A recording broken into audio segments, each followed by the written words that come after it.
When you think of PlayStation, you probably think of the word quality or fidelity or polish. You probably also think of a single player, third person, action adventure with a well-written narrative and strong characters. The sadder and more depressed you can make your protagonist, the better. And you could also make them a dad or a father figure of an innocent child that has some growing up to do, but also happens to be the key to warming your cold, dead heart. Yeah, that'll do the trick. But what if I told you PlayStation's latest strategy is to mostly throw all that out the window and run far away, completely in the other direction? Dr. Pooplove here, and today I want to talk about PlayStation's live service plans and why I am concerned. Let's get into it. So we initially got tipped off to this plan from an interview of PlayStation's CEO Jim Ryan in 2022, where he said that they have plans to have 10 live service games by 2026, and that number was later modified to actually 12. But 2026 at this point is 3 years away, and we haven't gotten our hands on any of these games yet. Well, besides MLB The Show, which is already a thing, a boring thing about a boring sport. There, I said it. But yeah, we haven't gotten our hands on any of these new things. And in order to even come close to this number, we basically need to have 3 live service games coming out each year for the next 3 years, in addition to MLB The Show. And that's 3 times as many games as there were single-player PlayStation Studio games this year. But the timeline of these 12 games has recently been modified as of Sony's latest earnings call, where they said that 6 of these games are planned to come by 2025, and the other 6 have basically been delayed but are still planned to come out. Regardless, this is still a lot of games coming out in a relatively short period of time. And this all begs more questions, like why is PlayStation trying to put out so many live service games in such a short period of time? Why are they spending the majority of their budget doing this? And are PlayStation's single player games now being deprioritized or even abandoned entirely? And in this video, I plan to address all of that. But first, I want to go through the list of what these games likely are, because we do already know a bit about what we can expect. There's Helldivers 2 by Arrowhead, there's Fair Games by Haven Studio, Concord by Firewalk Studio, there's Sony London's fantasy co-op game, there's potentially a Twisted Metal reboot, which would be a live service, there's a Horizon multiplayer and a Horizon MMO, Insomniac is working on a multiplayer project, Sony Bend is working on a multiplayer project. Even though Bungie doesn't count as a PlayStation studio, they have Marathon, there's also more MLB The Show entries, and of course, my most anticipated game ever, The Last of Us Factions 2.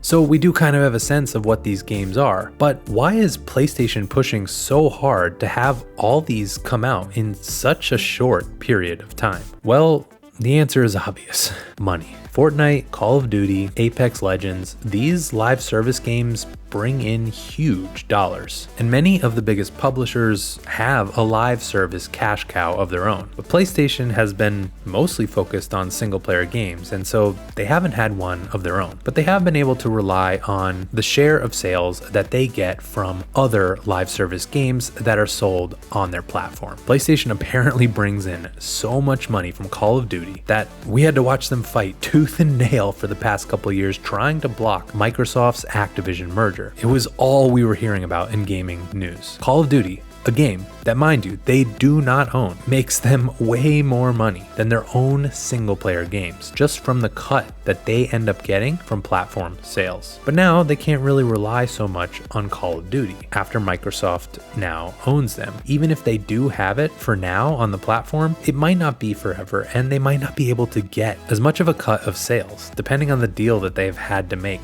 with Xbox. Needless to say, I think PlayStation is desperate to quickly get a replacement game in there, and one built by their own studios, which means that they will get all of the money from it, rather than just a cut. But the way they are going about it is a bit strange. Rather than trying to put all their efforts into one live service game and working to more slowly get their foot in the door, focusing in on best practices and what makes these games work well, the kind of thing that they do when they're developing their single player games, instead of that, they're going for 12 within a very short time period. Of course, on some level this makes sense. Live service is a hard market to be successful in, and many games fail, so you need to kind of make a lot of attempts before you get it right. For every GTA Online, there is an endless amount of graves of live service games that could have been, and even some hits end up fading into obscurity. And so it seems that Sony is playing a numbers game here. And that's even backed up by Jim Ryan, who in a recent interview said that he doesn't expect all of these live service attempts to be successful. So that kind of explains the immediacy that we're seeing here. But I'm a bit worried that this throw everything at the wall and see what sticks approach is a bit too diluted and unfocused that actually none of them might stick. And especially since PlayStation kind of doesn't know what they are doing. This is a new type of game that most of their studios haven't really geared up for. This is even something that Jason Schreier recently highlighted in an article, saying that it's been an uncomfortable pivot for some of PlayStation studios to try to make live services after so many years making these single player narratives. And I mean, yeah, a live service game has to live on and last for years at a time. Whereas a single player game, yeah, they might get DLC, but it's pretty much going to be coming out in a big splash and then fading away. And that's where Bungie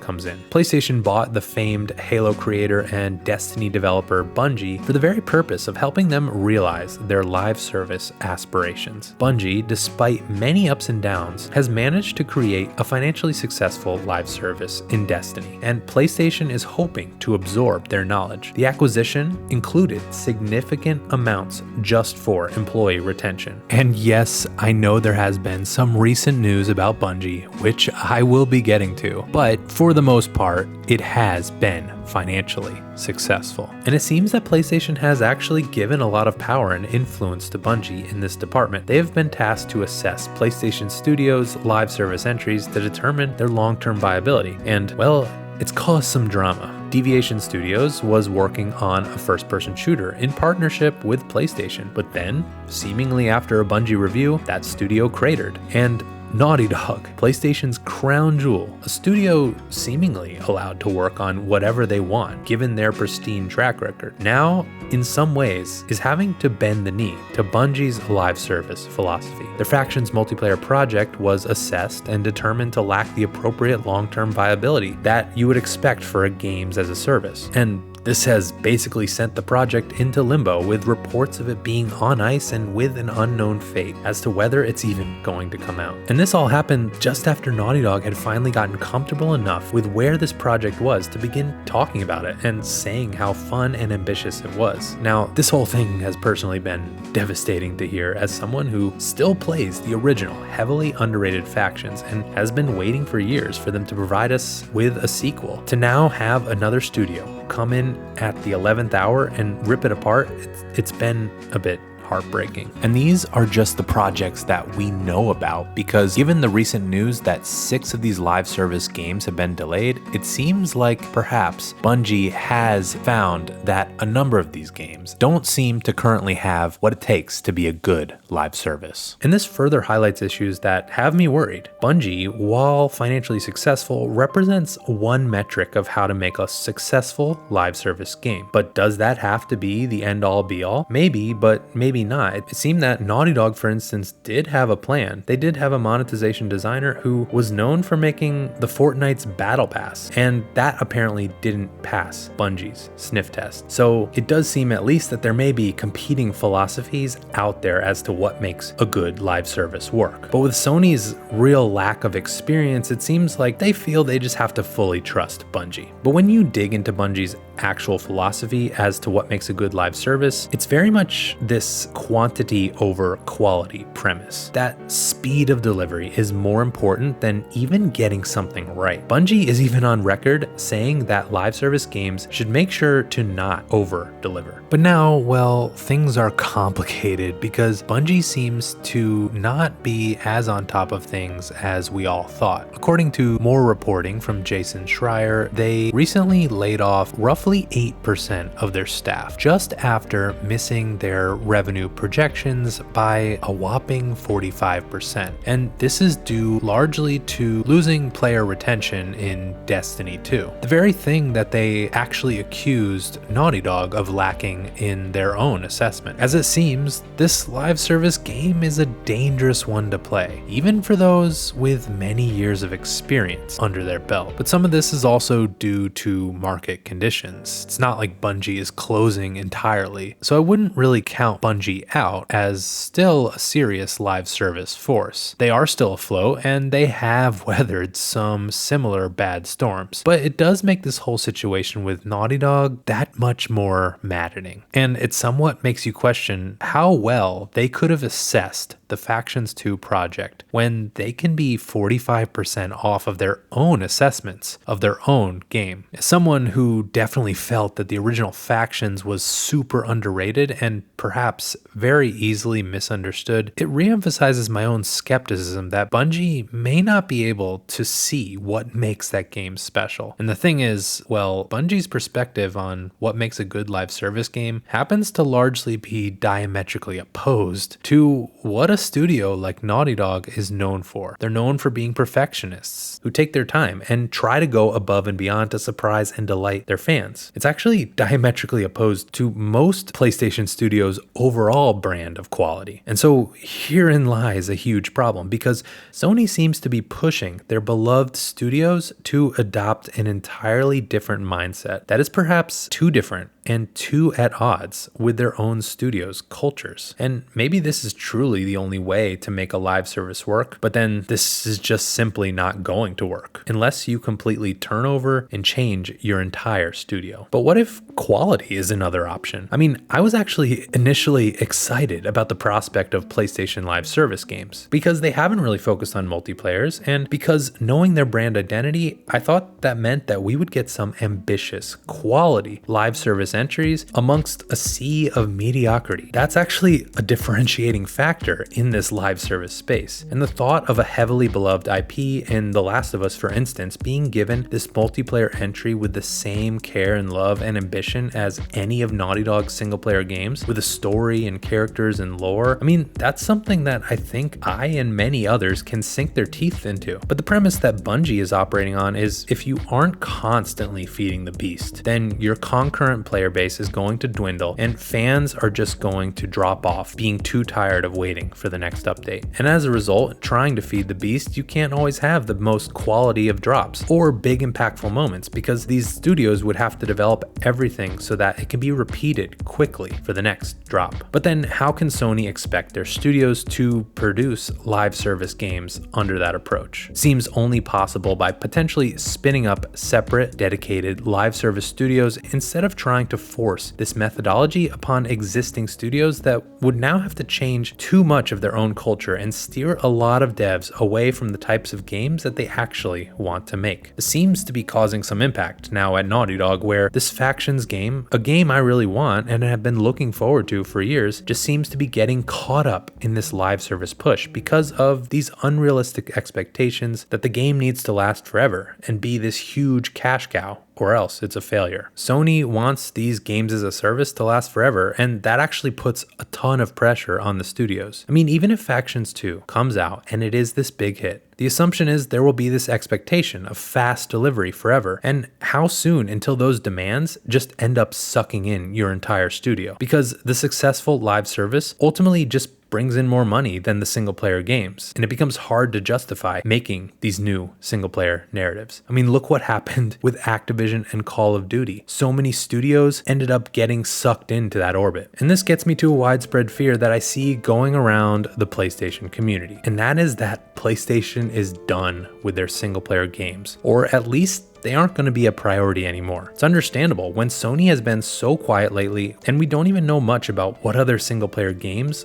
are in store. And money-wise, it seems PlayStation is in fact willing to spend more on the live service aspect right now. And well, in reality, they kind of have to. Single player games are getting more expensive and they're taking longer to make, and the profits that they do make on these games are at a bit of a smaller margin. The potential of a live service game though, and what kind of money it brings, is too much for PlayStation to not jump at. I mean, I do think PlayStation should branch out a bit and not only be known for one type of game. And even though Sony has said they aren't going to be giving these single player games up, it certainly looks kind of bad optically. And no doubt, should PlayStation find huge success with these games as a service, it could make them change their tune and dive in head first. Maybe though, with Jim Ryan leaving, his replacement will not pursue this live service route so aggressively. But the reality is that a successful live service cash cow is ultimately probably in the long run a necessity. And I highly doubt that this live service push is going to go away entirely. At least that's the way things look from the current state of economics. And so I don't see any future where this strategy gets abandoned. Maybe it gets retuned, maybe it becomes a smaller part, but I do not see it getting abandoned. And this has even been reiterated by PlayStation's incoming interim CEO Hiroki Totoki, who says that the plans remain unchanged. Regardless though, there is this fight happening where a lot of single player fans are mad that Sony is going down this route. And there's a lot of hope from that community that this is going to fail. You can already see this infighting amongst the Naughty Dog community, with single player fans calling on them to straight up cancel factions. And you see all these people refusing to acknowledge that Naughty Dog even has any multiplayer heritage. And I think with these news of setbacks, factions has just been an easy target for many to hope to fail and somehow steer PlayStation away from live service entirely. It worries me because Factions is a game that should happen. It has a fan base already, it has potential, a lot more potential than many of these other live service offerings. But right now it seems to be caught in the crossfire of this existential fight for the soul of what PlayStation is. And frankly, I don't think it's fair. Now, part of this is all due to really poor communication from Sony and their studios to reassure fans as to what these plans actually are. Single player games will never go away, but if you look at the announced PlayStation games coming in 2024, it's mostly live service, and they haven't bothered to even give us any reason to actually care about these games. Fair Games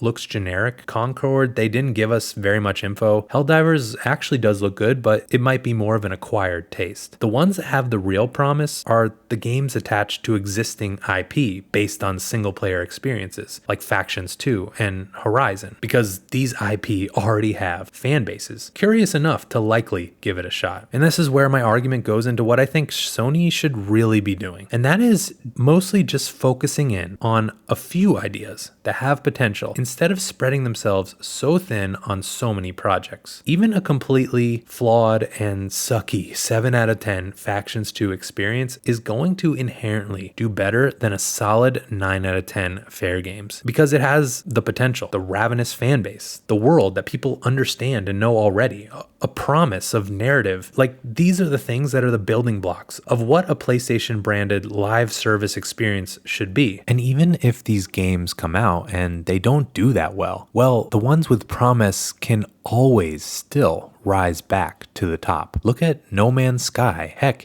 even look at Destiny 2. It didn't seem that these games would make it long term after they had big player drop-offs after launch. But the dev teams for those games stuck with it, put in the work, and they did find success. This isn't a short game. This is a long game. And so I think efforts should be focused on making these types of games with the most promise work, and not just trying to fling everything at the wall. Sony shouldn't be setting such unrealistic expectations for these games, especially with such an unfocused strategy. And they should keep building their single player legacy, because that's what draws people in. And the live service games can be places where those fans can stay and keep enjoying that IP. And Sony should work to build up their live service teams for games that really do have that potential. Naughty Dog's always had a dedicated multiplayer team, but it's always been a little bit of an afterthought. If you want Factions 2 2 to really be successful, you really have to let them continue to build up that team with more people that can really work to satisfy the demands of a good live service, rather than having to suck in any of your single player developers. And I think Sony should actually trust their own studios who have been with them for a long time a little bit more. As we have recently found, you can't just blindly believe that Bungie has all the answers to success. A studio like Naughty Dog does deserve a little bit more deference and respect, that they might actually know what they are doing. And I don't know, if you do want Bungie to be so involved, then maybe don't have them come in so late into production. These Bungie live service people should have been involved as soon as they were acquired, rather than letting Naughty Dog start talking about this game only to have them pull the rug under all of us. And also, Sony and their studios should talk to their fans to address their concerns. You want live service games to work, but you're not going to talk to your communities? It's just not going to work. The current plans, from what we have seen, looks a bit unfocused, and it comes off as tone deaf. I don't think this live service plan should fail. I just think that from what it looks like, the way they're going about it isn't working. But look, we don't know yet how this is all going to come to fruition. I do think it's okay to be worried because we have gotten so much bad news, but there is still things to be a little bit hopeful about. For instance, Factions 2's director recently spoke out and said that he is still working on that game, despite all this negative news that we have been hearing for the last couple months. And studios seem to be trying to respond to this potential challenge. Naughty Dog themselves have actually grown significantly in the past couple years, and they recently had some organizational shifts, which seems to be trying to respond to the fact that they do have multiple projects in the work. And at least hopefully it does seem that with PlayStation delaying these 6 live service games, that part of that is because they do want to make sure that these games come out in line with their brand of quality. It's something that Hiroki Totoki even said in that earnings call. And even though we do know that these live service games are coming, we actually do know a good deal about what single player games are coming as well, and that PlayStation hasn't totally abandoned them. And I go over all the games we can expect PlayStation to be working on